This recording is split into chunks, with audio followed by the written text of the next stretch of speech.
Ay partner, isa pa tayong good news ha. Go ahead. Muli pong kinilala ang Light TV God's Channel of Blessing sa World Council Excellence Awards Ministry matapos masungkit ang Diplomatic Humanitarian Nobel Peace Prize Award kagabi. Ay kay WCEA Ambassador Dr. Bobby Brimon, walang ibang istasyon ng media ang tamang nagbabahagi ng mga salita ng Diyos. Nagpasalamat naman si Wally Ventura, ang head ng marketing unit ng Zoe Broadcasting Network sa binigay na pagkilala. Binibigyang pagkilala din po ang mga individual na nagpakita ng kahusayan sa larangan ng kalusugan, edukasyon at pagnenegosyo. Because you are declaring the God Himself and the Lord and Savior Jesus Christ.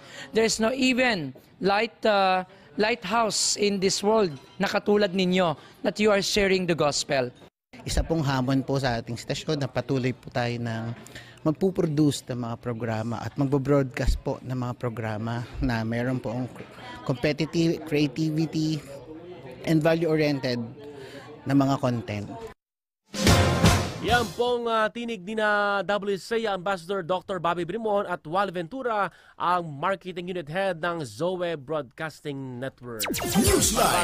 Sa ating lightmates. At syempre, salamat po sa mga patuloy niyong suporta sa ating himpilan. Nako, congratulations po sa buong himpilan ng Light TV, Siyempre. God's Channel of Blessings. At salamat